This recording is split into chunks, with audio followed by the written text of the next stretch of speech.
Halo warga Jakarta, saya Robi Cahyadi. Program Berita Jakarta hari ini, 11 September 2025, menghadirkan berita pilihan dan informasi terbaru untuk Anda.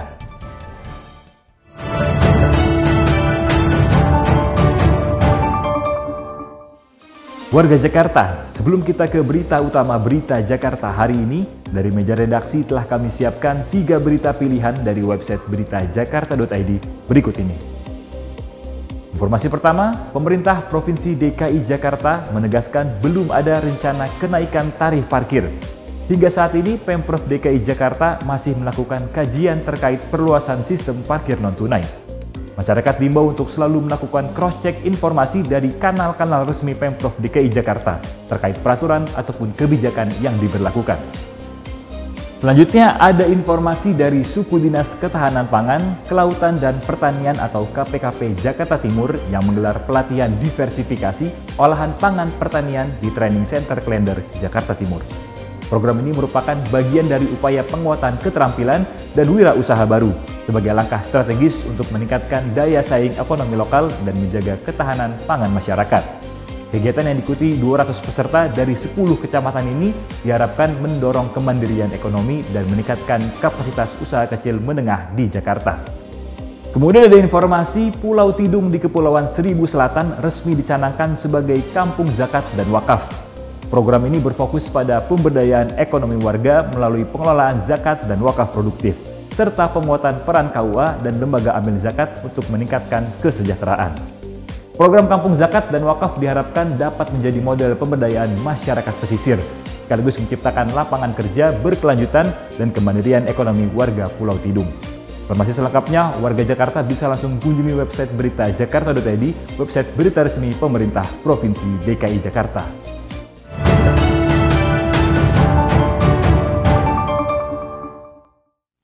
Kita beralih ke berita pertama Berita Jakarta hari ini.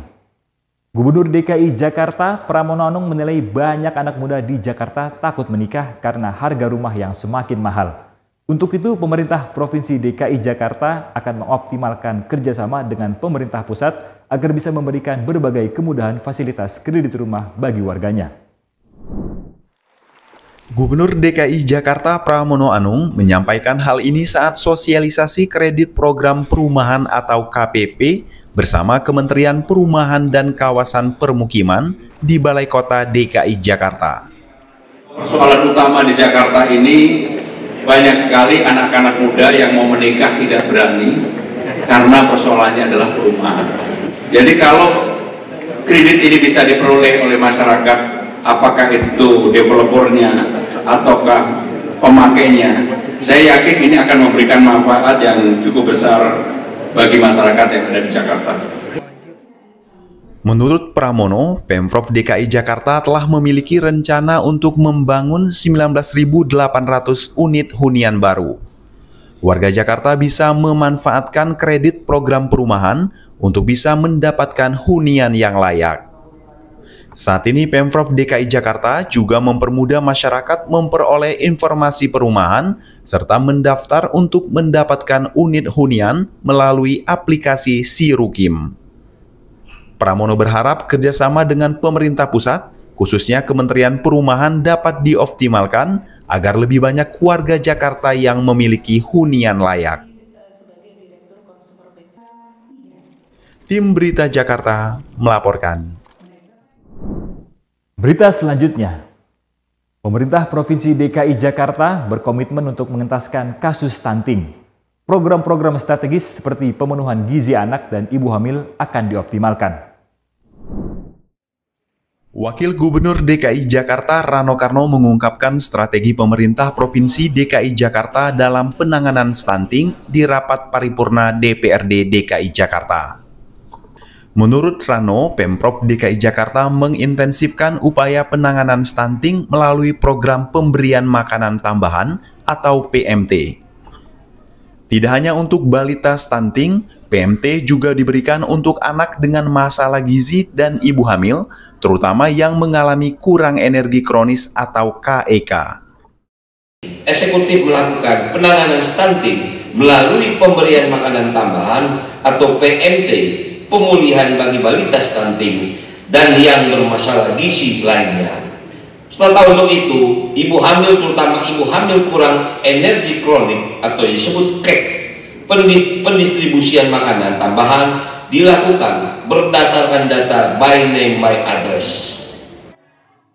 Data dari Dinas Kesehatan DKI Jakarta, prevalensi stunting di Jakarta, hasil survei status gizi Indonesia atau SSGI tahun 2024 sebesar 17,2%. Angka ini turun 0,4% dibandingkan tahun 2023. Program yang dibuat terintegrasi dengan sistem data puskesmas, posyandu, dan RT RW agar tidak terjadi kelebihan atau keterlambatan dalam pelaksanaannya. Tim Berita Jakarta melaporkan.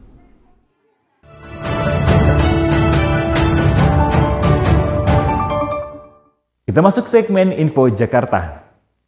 Dinas Pendidikan DKI Jakarta mengumumkan pencairan dana Kartu Jakarta Pintar atau KJP Plus tahap 2 tahun 2025 sudah dimulai bertahap pada 10 September 2025.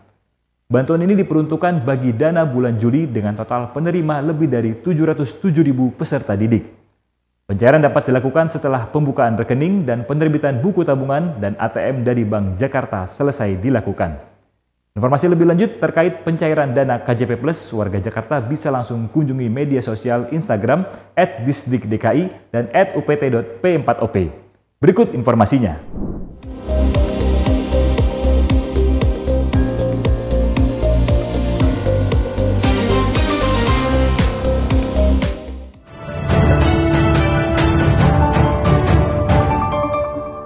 Beralih ke informasi cuaca. Sebelum memulai aktivitas esok hari, warga Jakarta bisa melihat perakiran cuaca yang dirilis BMKG berikut ini. Dikutip dari laman bmkg.go.id pada Jumat 12 September 2025, sebagian besar wilayah Jakarta diperkirakan diguyur hujan ringan. Wilayah yang akan mengalami hujan ringan yakni Jakarta Pusat, Jakarta Utara, Jakarta Selatan, Jakarta Timur, Jakarta Barat, dan Kepulauan Seribu. Suhu udara berkisar antara 23 hingga 30 derajat Celcius. Masyarakat diimbau tetap waspada terhadap perubahan cuaca.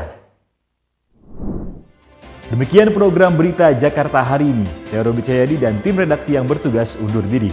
Menyongsong 5 abad Jakarta, jati diri Indonesia, megapolitan dunia. Sampai jumpa.